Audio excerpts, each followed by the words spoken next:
Good afternoon, students. So in the last class, we wrote Chinese remainder theorem, isn't it? Chinese remainder theorem.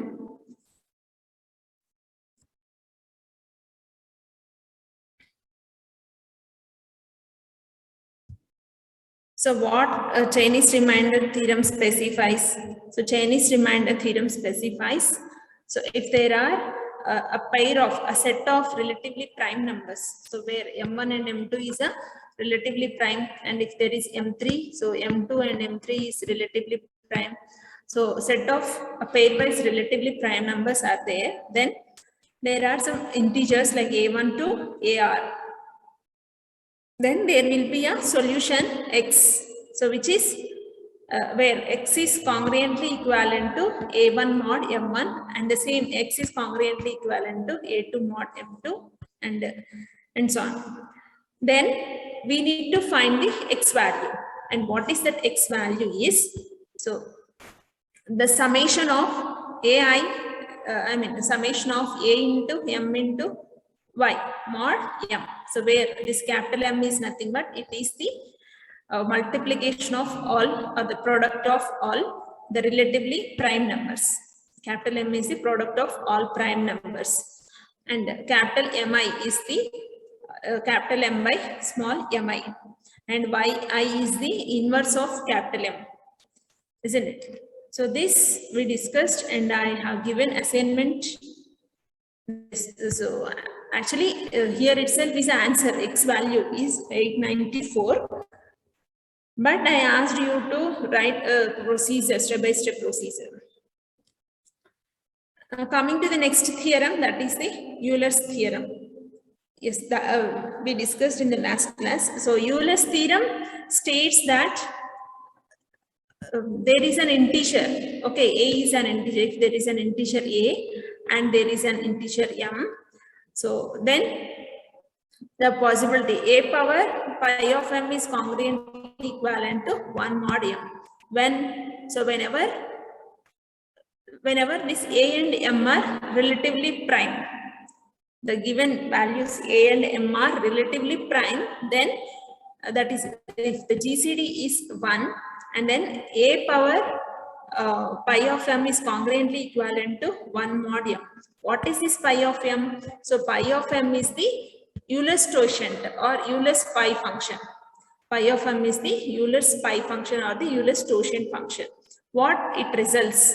So Euler's totient function simply gives the set of the count, the total number of positive integers which are relatively prime. So which are relatively prime to that particular number. So the total number of positive integers which is less than or is equals to m, which are relatively prime to that particular number, are called as the Euler's totient function, which it gives. So, and these are some for a given a and m values. So if a and m are the relatively prime, and so in order to specify that a power pi of m is congruently equivalent to 1 mod m, so we can easily specify this Euler's totient function can be represented like this. So if Euler's totient function is having 1, the m value is 1, Euler's totient function, pi of 1 can be written as 1, and pi of p, where p is the prime number, then simply we can write it as a p minus 1. No need to calculate the numbers, whether the numbers are relatively prime or not, because all other numbers to a given prime number are relatively prime. There is no common factor between the prime number and the other number. Okay, so whether it is a prime, the other number is a prime or a composite number, the result is p minus 1 itself. And if there are two prime numbers, p and q, so if we represent one number as a product of two numbers, any number can be represented as a product of two numbers, isn't it? Then Euler's totient function will give pi of n is equals to pi of p into pi of q, And if we represent a number with, if a number is represented with product of only two prime numbers, then this formula will be used. Whereas if it is a n, the given number n is a product of some prime numbers, okay, with some power. Suppose if I take some number like 2 power 3 into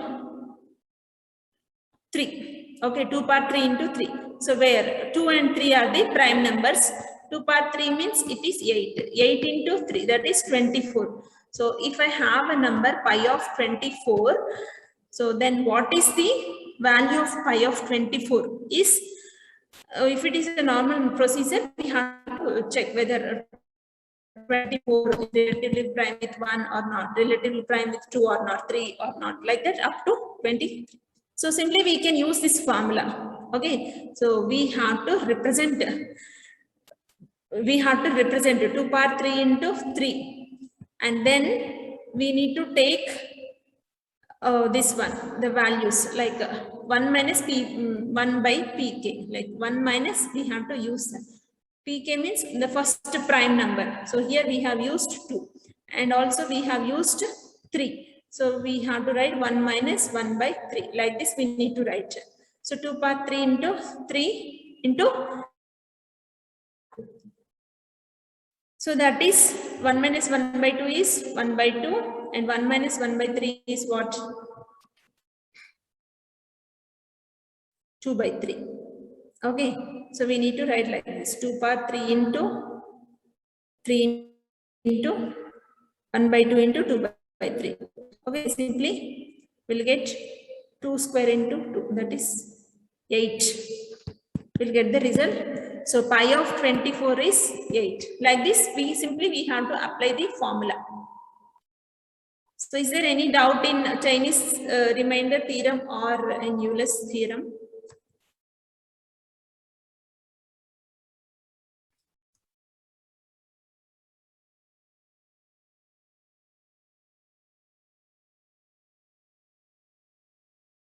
Hello, is there any doubt, or shall we go with the next one?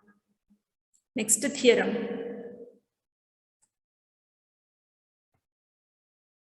So, any doubt? Okay. All of you answer this question. A question is, if n is equals to 120, then the value of Euler's torsion function. Value of Euler's torsion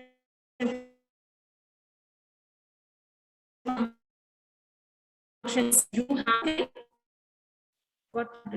have to calculate pi of s 120. Okay. So simply you can use the formula. So I have displayed the formula. Don't blindly give the answer.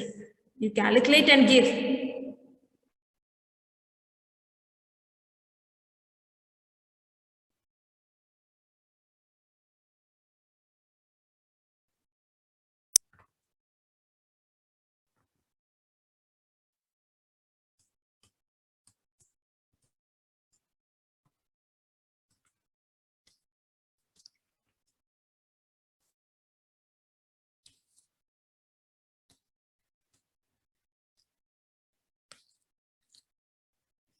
So just now I said, whatever the number is there, simply represent it with the product of prime numbers.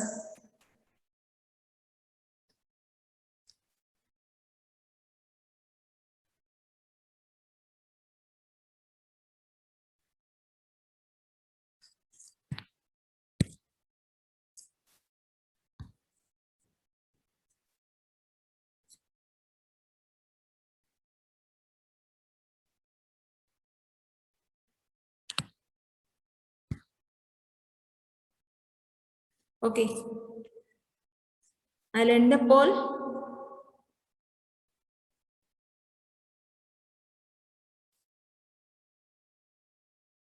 Some random answers. Given number is 120, Euler's torsion function is somebody given 5 students 32, 42, 60.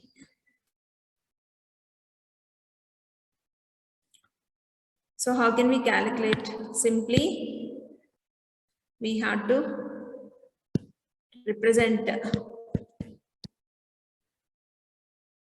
Okay, we need to calculate phi of n where n is 120. So we need to specify this number as a product of numbers. So simply we can represent like this: 2 power 3 into 3 into 5, 8 into 3, 24 into 5, that is 120. So like this we have to represent. So once we represent the number, simply substitute in the formula.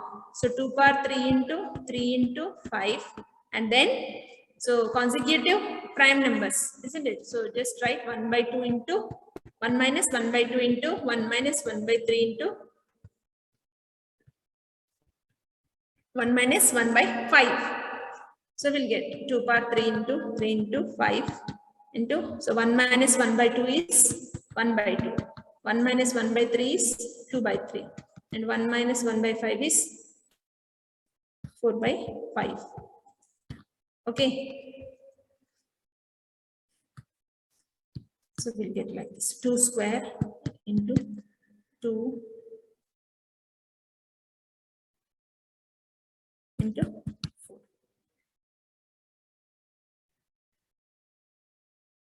Okay.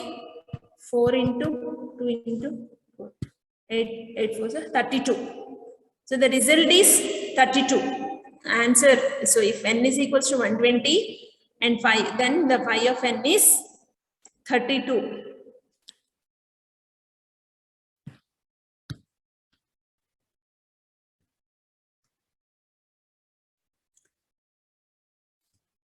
Okay, so coming to the next algorithm which will be used in asymmetric cryptography is Fermat's Little theorem.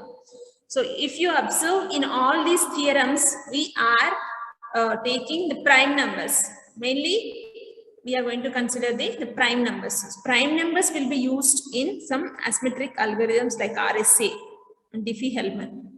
So anyway, we'll discuss the next topics are RSA and Diffie-Hellman in module 3.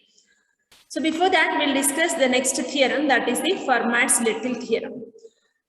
So Fermat's Little theorem is a specific case of Euler's theorem where M is the prime. What is Euler's theorem? So Euler's theorem is specifying that A power phi of M is congruently equivalent to 1 mod M. So where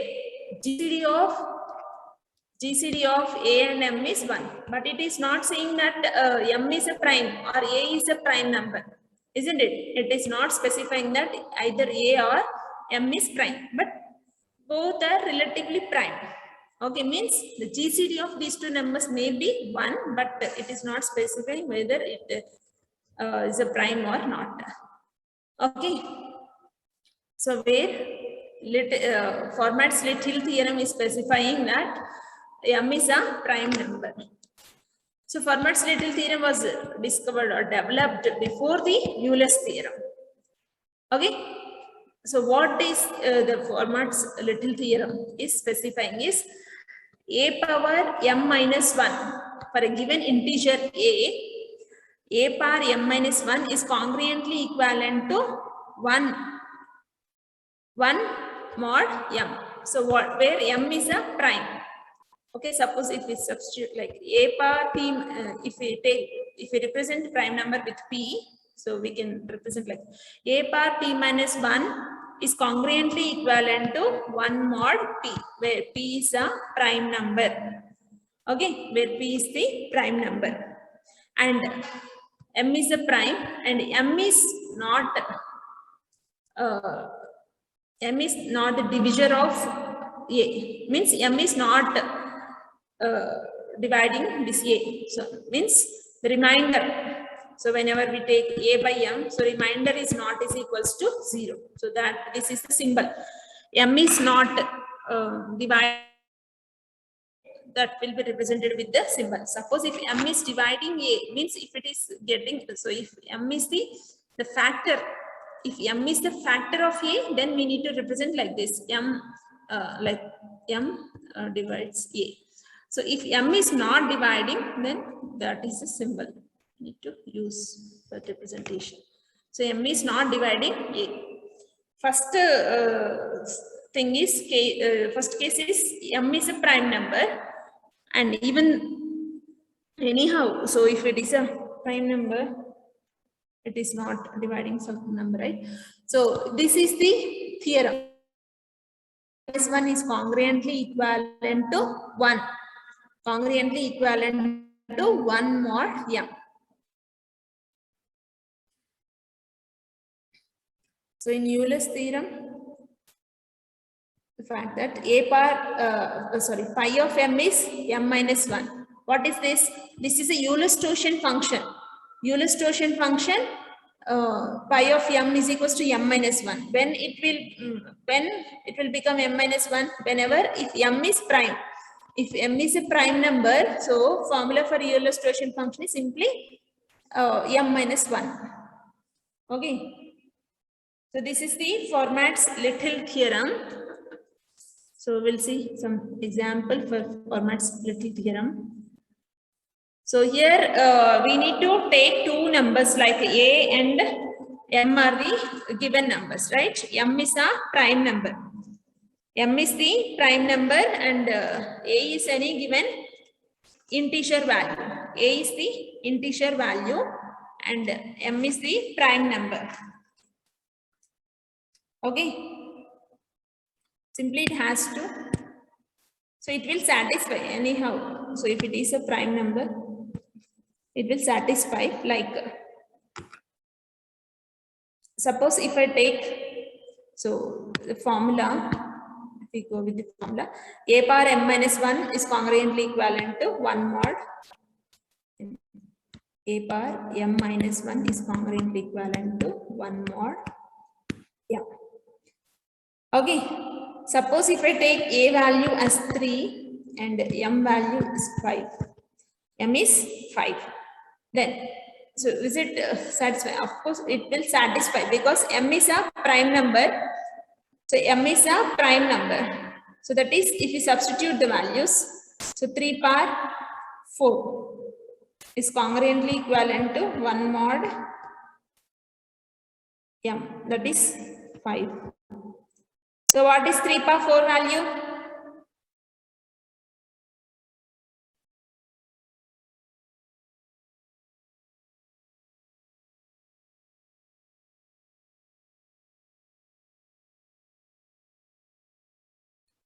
What is the value of 3 power 4? That is 81.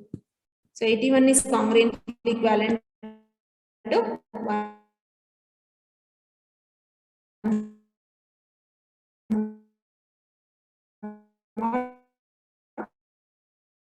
5. Isn't it? So same Fermat's Little theorem. So Fermat's Little theorem, this is the formula. A power m minus 1 is congruently equivalent to 1 mod m.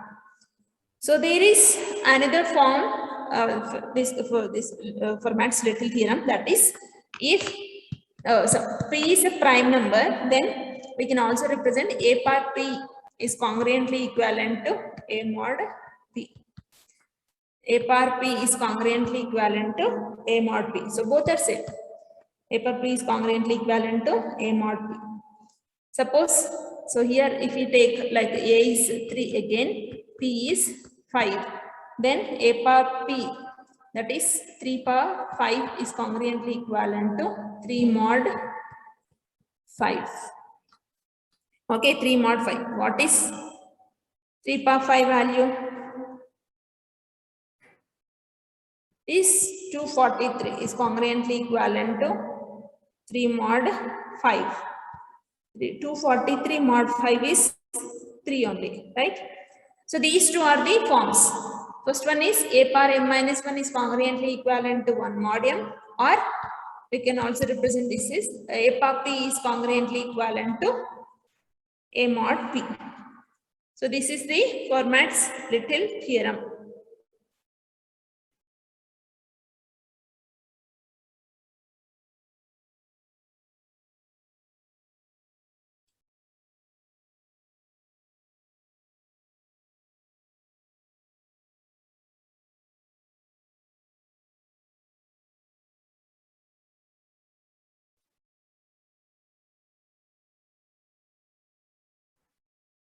Understood?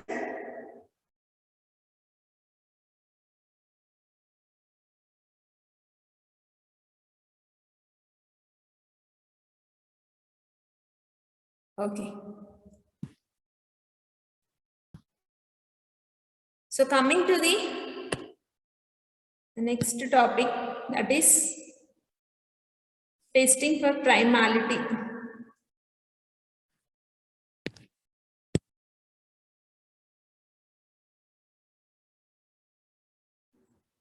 Okay. So testing for primality or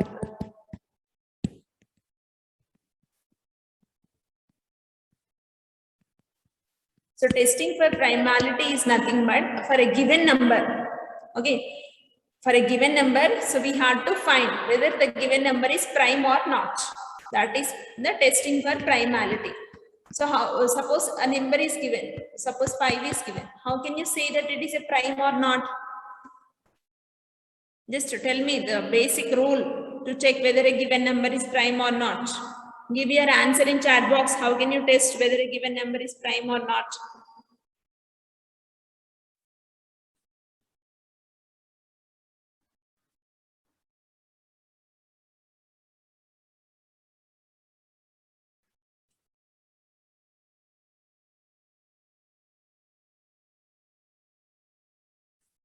Why no? How can you test whether a given number is prime or not?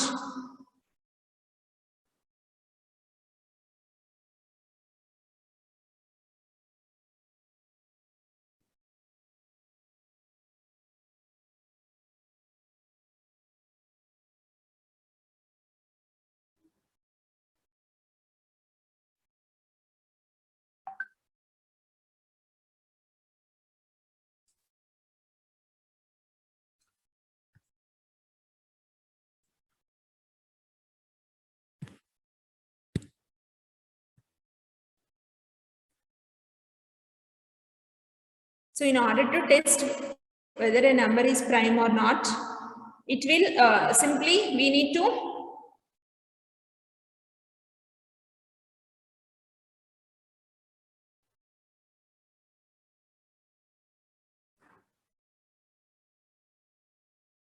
so we'll take the factors of that particular number, isn't it? We'll take the factors of that particular number. That is from 2 to, suppose if given number is n, from 2 to n minus 1, if the number of factors are 0, then we'll say that it is a prime number. Okay, we'll say that it is a prime number. Or for a given set of numbers, so instead of taking up to n minus 1, instead of checking up to n minus 1, we simply take the prime number 2 to, so if the given number is n, so 2 to square root of n. Okay, 2 to square root of n. So if the factors between n is 0, again it is a prime number. Okay, then it is a prime number.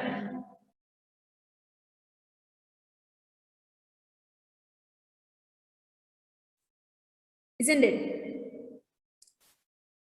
So that is the fundamental procedure. Checking whether a given number is prime or not is a fundamental procedure. But so we can use some other algorithms in order to test whether a given number is prime or not, because prime numbers will be used in many of the asymmetric algorithms. So we take small numbers, prime numbers like 2, 3, or sometimes we can take some large numbers, prime numbers. So testing the given the large 6-digit or 7-digit number, checking whether it is a prime or not, the time complexity will be increased if we follow this procedure 2 to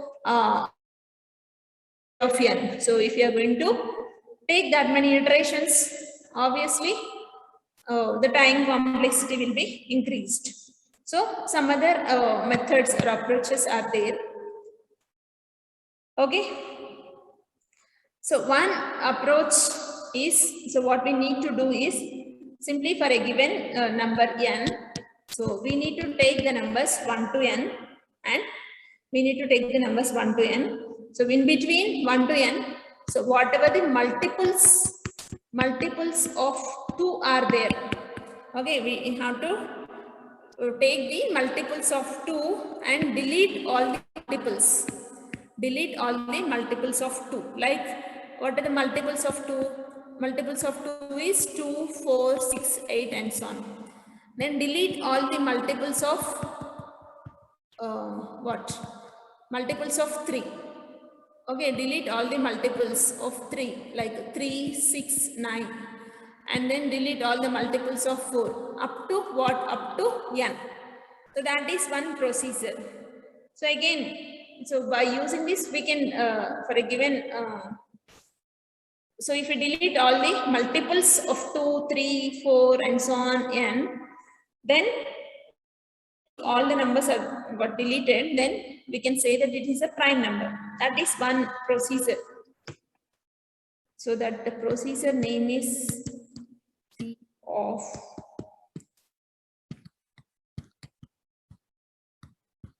this is the name of the procedure. And coming to the again here also the time complexity will be more. So coming to the next procedure, so in order to in cryptography, in order to test whether a given number is prime or not, so we'll use some algorithms. So algorithms are like discussed just now. That is Fermat's little theorem, isn't it? Fermat's little theorem. So here there is an algorithm called Fermat's primality test. Fermat's primality test. So this is based on the Fermat's little theorem. What is a Fermat's little theorem states? A Fermat's little theorem states that if there is a prime number p, okay, prime number p, and there is a number a, and this a is relatively prime to p, isn't it? A is relatively prime to p. That is GCD of a comma p is 1, or we can simply write like this: relatively prime. A number is relatively prime to p. Some other number is, we can use this symbol. Okay, this symbol a is relatively prime to Fermat's little theorem formula. So that is a power p minus 1 is congruently equivalent to 1 mod p. So this is the Fermat's little theorem, isn't it? That is a Fermat's little theorem. So based on this theorem, so we can say that we can find whether a given number is prime or not. How can we test? The given number, the number which we are going to test will be considered as the prime number. Okay, I mean p will be considered as a p, and what we need to do is, so Fermat's primality test, how it is going to check whether a given number is prime or not, is first what we need to do is, for a given number p, we have to choose one number a. Okay, we have to choose a number a where this a is less than p. Okay, we have to choose a number a which is less than p, and then simply compute the GCD of these two numbers. Compute GCD of a and p. So if a and p is 1, okay. If a and p is 1, then we can conclude.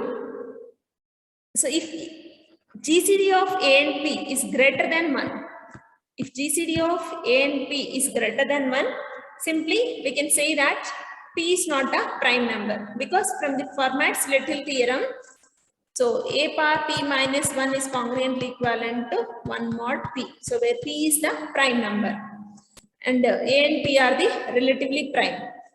Okay, so here GCD of a and p is greater than 1 means these two are not relatively prime. So there is some factor, common factor between the two numbers. Then, so we can simply say that p is a composite number. P is composite number. It is not a prime number. Then, when we'll say that p is a prime number, means, so if GCD is equals to 1 means, if GCD is not greater than 1 means GCD is equals to 1. If GCD is equals to 1, then A is relatively prime. Okay, A is if GCD of A comma P is 1, then A is relatively prime to P, isn't it? A is relatively prime to P. Okay, then, so we need to take A power P minus 1 mod P. Okay, we need to take the value A power P minus 1 mod P. So if this is congruently, suppose if A power P minus 1 mod P is represented with some Y. So if this Y is not congruently equivalent to 1 mod P, then it is a composite again. If it is congruently equivalent to 1, so if it is congruently equivalent to 1, so we can say that P is pseudo prime, not prime, P is pseudo prime. So it may be prime. So Fermat's primality test will not specify whether it is a prime or not, but it specifies that the given number is a pseudo prime. Pseudo prime. So we'll take some example. Suppose the given number is P, the P value is 49. Just tell me 49 is a prime or not? Give me a response. 49 is prime or not?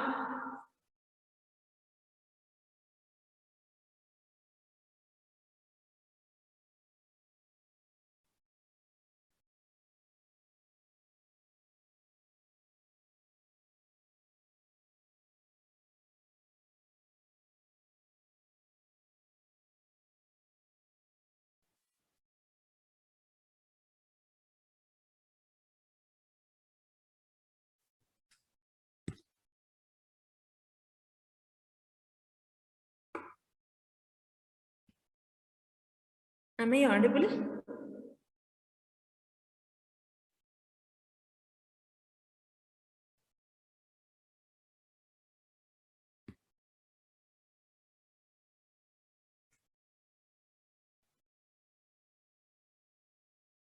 Audible or not?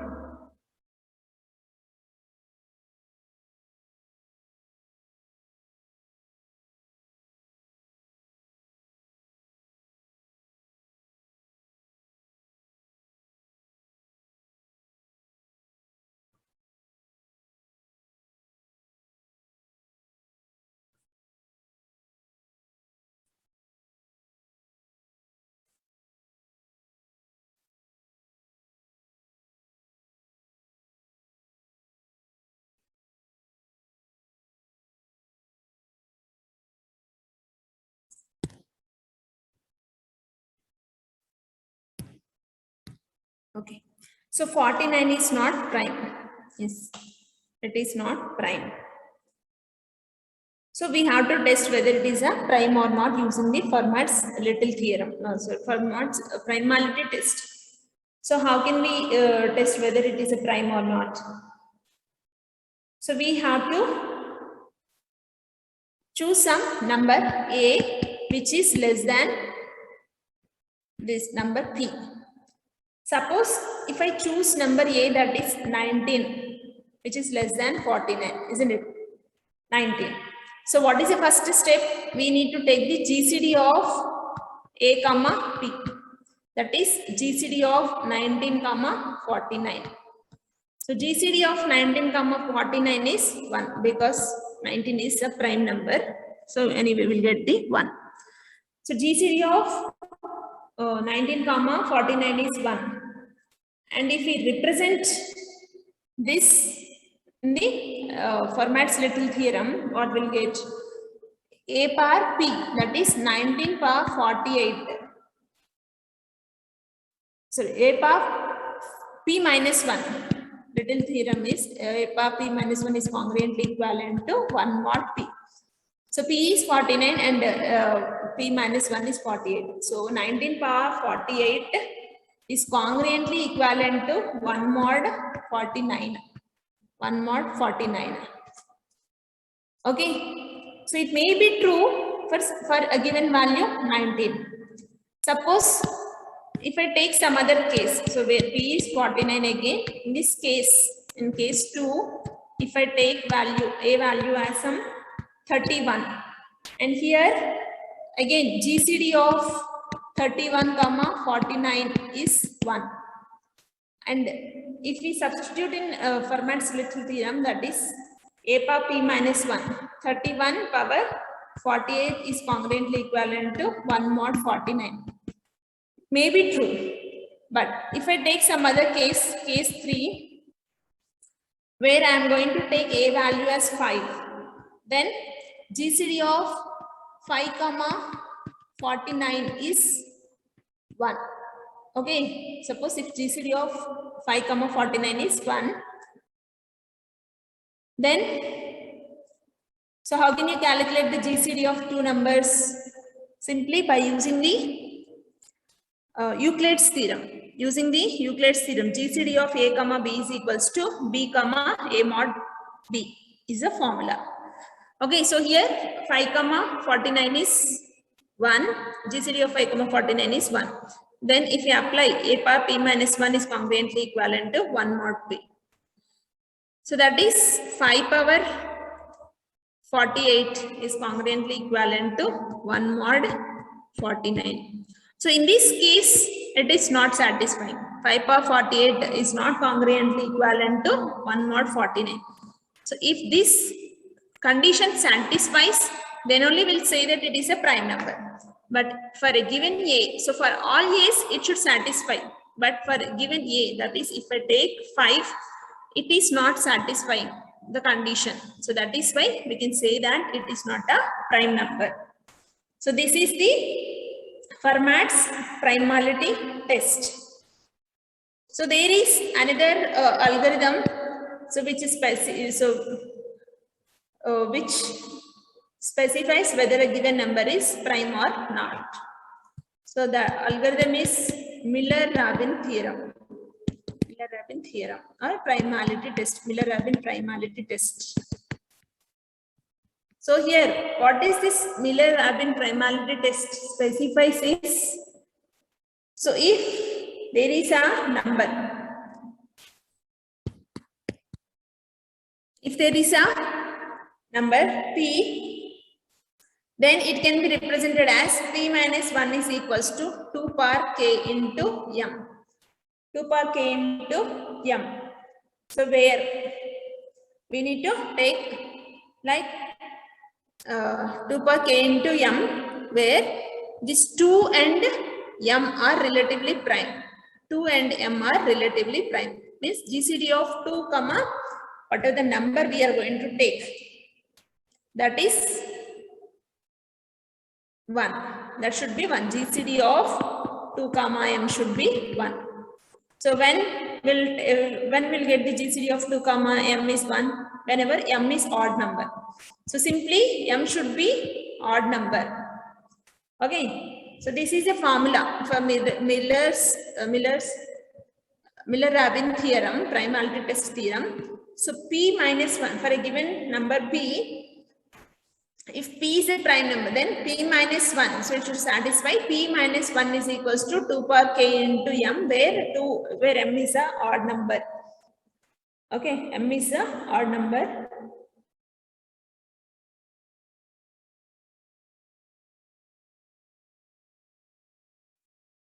Okay, so this is the theorem. So we'll for this Miller-Rabin theorem. So what it is specifying is, so p minus 1 is equals to 2 power k into m, where m is a odd number. So what we have to do is, so for a given p, first we have to choose some number a. We have to choose some number a, and a is relatively prime to p. Okay, a is relatively prime to p. So a is relatively prime to p. And then, so what we need to do is, we have to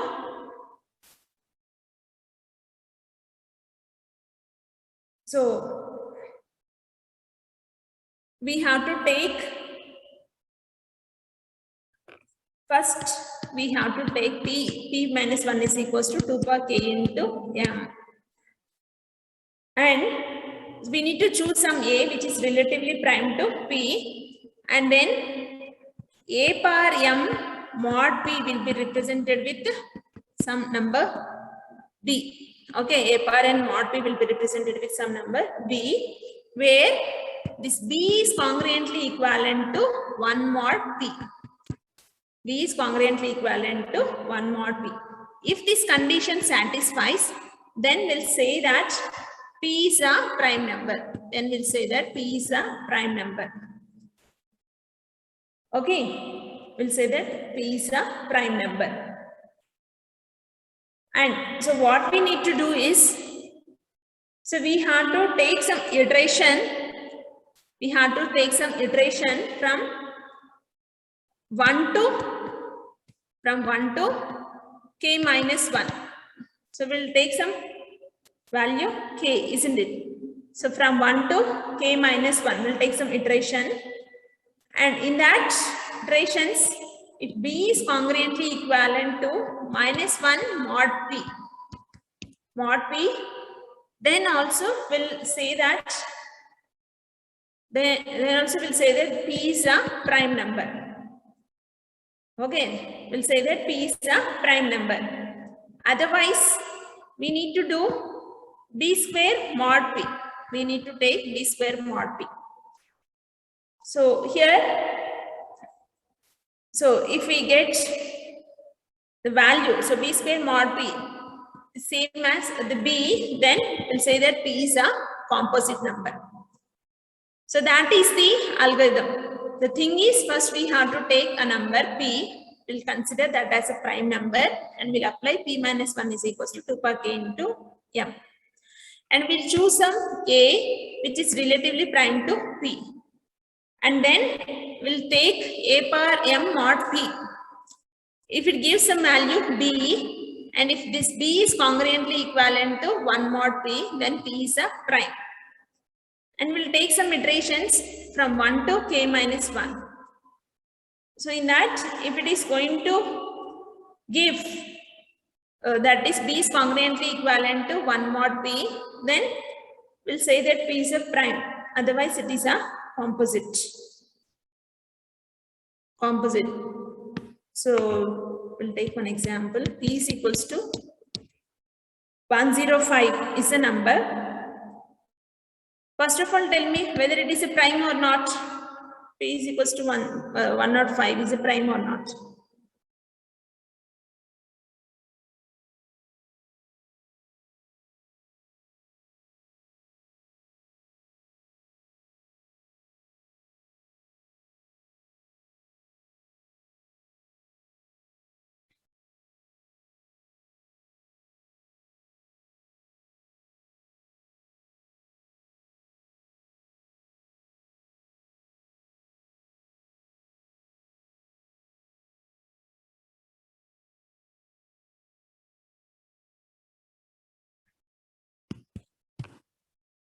Is not prime.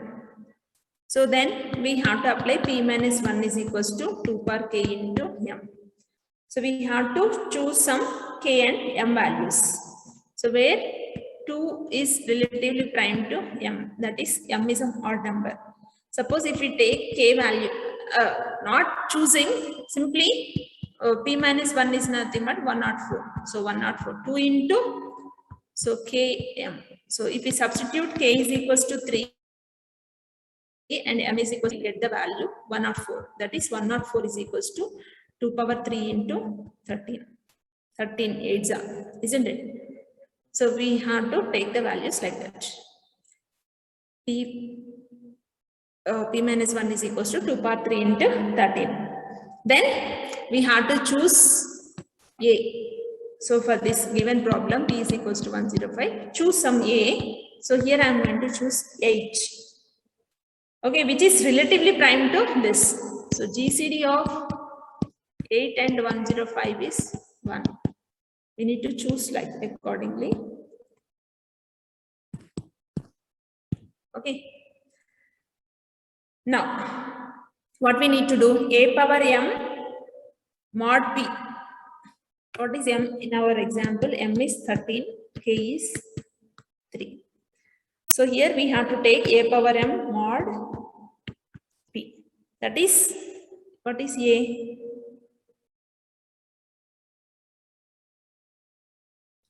A is 8. 8 power 13 mod p is 105. Okay, so what will get the result? A power m mod p will be written as with like b is equals to a power m mod p. Okay, will be represented with some number like this. So if we simplify if we simplify 18 power 13 mod 105, we'll get some result 64. We'll get some result 64. Okay, then if this is b, okay, if it is able to represent with some number, so like, so we got some 64. So what we need to do is we have to take b square mod p. So in this example, b is 64. So b square mod p means 64 square mod 105 is equals to 1. Okay, we have to take the iteration. So from where, so once we calculate this one, so once we get this one, so we have to take iterations from 1 to k minus 1, that is 1 to k means 3. So that is 1 to 2. 2 iterations we need to take. So in the 2 iterations, so if we get some value which is a square of some other number, okay, which is the square of some other number, then it is not a prime. So here 64 is a square of some number. Okay, so that is why we can say that 105 is not a prime. 105 is not a prime number. So anyway, we'll discuss the Miller's-Rabin theorem with more examples in the next class. Yes, you can leave now. Any doubts? So I'll give more examples on Miller's-Rabin in the next class. Is there any doubt in Fermat's little theorem or Fermat's prime multitest? Okay, you can leave. Thank you.